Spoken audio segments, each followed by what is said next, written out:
Assalamualaikum warahmatullahi wabarakatuh. Nama saya Suci Salmani. Video ini saya buat untuk memenuhi tugas akuntansi internasional saya.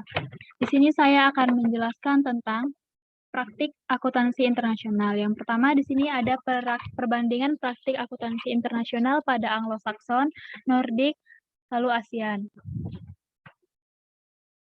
Pada Anglo-Saxon, contohnya di USA atau Amerika. Anglo-Amerika akuntansi menjadi lebih relatif dan kurang konservatif, juga lebih transparan daripada di negara-negara Latin, Jerman, dan Jepang. Perusahaan di Amerika Serikat dibentuk di bawah hukum negara dan akuntansi di Amerika Serikat diatur oleh Badan Sektor Khusus Dewan Standar Akuntansi Keuangan atau Financial Accounting Standard Board yang didirikan pada tahun 1973. FASB mengembangkan konsep kerangka kerja yang eksplisit tentang objektivitas dan kualitas karakteristik untuk pelaporan keuangan. FASB mengumumkan Statement of Financial Accounting Standards yang dibentuk pada 2006. Regulasi dan pelaksanaan akuntansi di Amerika. Dalam menyusun laporan keuangan, para akuntan perusahaan di Amerika Serikat mengikuti GAAP, Generally Accepted Accounting Principles, atau prinsip akuntansi umum yang berlaku. Salah satu yang paling penting adalah pembentukan PCAOB, atau sebuah organisasi non-profit yang diawasi langsung oleh SEC. PCAOB memiliki tanggung jawab sebagai berikut. Menerapkan audit, pengendalian kualitas, etika, kemandirian, dan standarisasi lain yang berhubungan dengan persiapan untuk laporan audit perusahaan agar aman diketahui publik. Lalu berfungsi untuk mengawasi subjek audit perusahaan publik, memeriksa akuntansi firma publik yang sudah terdaftar, dan terakhir untuk mendukung akuntansi firma publik dan memberikan kasus kepada SEC ataupun badan lain untuk menginvestigasi lebih lanjut. Patokan akuntansi di Amerika yaitu bergantung dari harga perolehan untuk menilai aset berwujud maupun aset tidak berwujud. Penyesuaian nilai mata uang diperbolehkan setelah ada penggabungan bisnis atau dihitung sebagai pembelian. Metode yang digunakan bisa dengan metode akselerasi ataupun straight line. Untuk penetapan harga persediaan digunakan metode LIFO, FIFO, dan metode biaya rata-rata. Lalu akuntansi Nordik, contohnya di Belanda, menjadi kurang konservatif dan lebih transparan daripada di Jerman dan di beberapa negara Latin, tetapi tidak sebanyak di kelompok negara-negara Anglon, yaitu Amerika. Hukum perusahaan di Belanda menyertakan KUHP yang berbasis pada hukum Romawi, mirip dengan kebanyakan negara-negara Eropa kecuali bahwa KUHP tradisional tidak menyediakan kerangka kerja yang detail. Pengaruh dari hukum perusahaan yang tumbuh dengan mantap sejak tahun 1970. Sebelum tahun 1970, ketidakhadiran perundang-undangan pada akuntansi kesenjangan diisi dengan pengaruh profesi akuntansi Belanda yang sekarang dikenal dengan Royal Netherlands Institute van Register Accountants.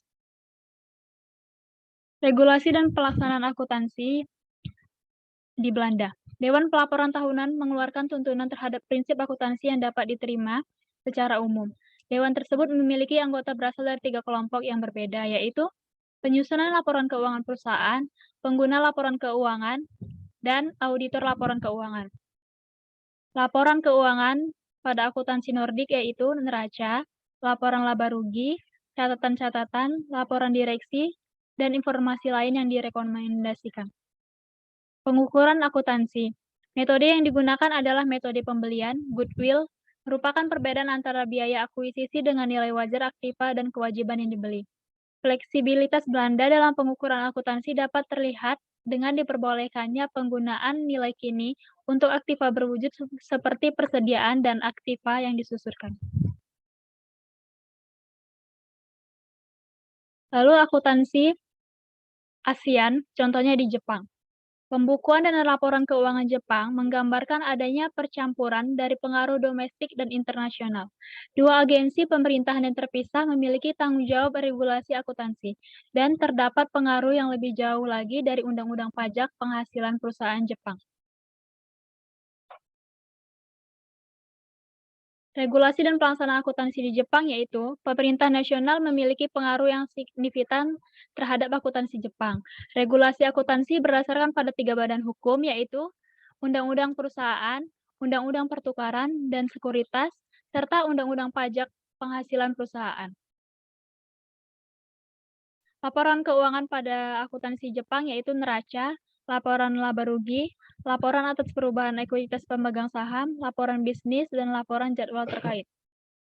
Patokan akuntansi di Asia yaitu persediaan yang ada harus dihitung apakah cocok dengan biaya atau lebih rendah atau nilai keuntungan bersih. FIFO, LIFO, serta metode biaya rata-rata semuanya menerima metode cost flow arus biaya dengan rata-rata yang paling populer.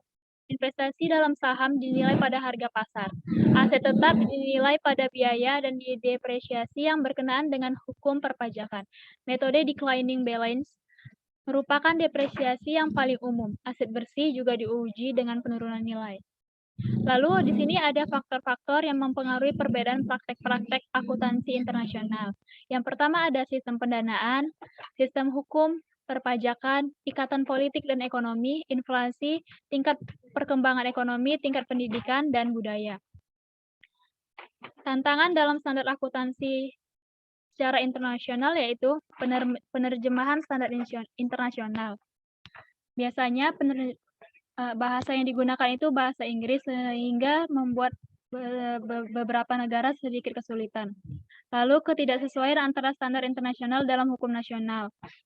Kemudian struktur dan kompleksitas standar internasional, frekuensi perubahan dan kompleksitas standar internasional, dan kurangnya buku ajar yang berbasis IFRS. Kemudian kita lanjut ke dasar harmonisasi standar dari aspek ekonomi, politik, dan sosial. Standar akuntansi di suatu negara akan berbeda dengan negara lain disebabkan oleh kondisi ekonomi, politik, dan lingkungan sosial negara tersebut. Standar akuntansi di suatu negara akan berbeda dengan negara lain disebabkan oleh kondisi ekonomi, politik, dan lingkungan sosial negara tersebut.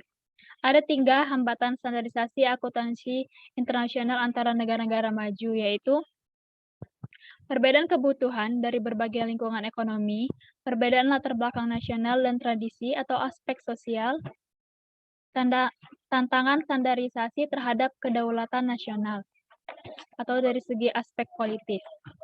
Dikemukakan bahwa standarisasi internasional mungkin menciptakan terlalu banyak standar. Argumen ini mengatakan bahwa perusahaan-perusahaan harus menanggapi tekanan-tekanan nasional, sosial, politik, dan ekonomi yang terus meningkat. Sekian video dari saya. Terima kasih. Wassalamualaikum warahmatullahi wabarakatuh.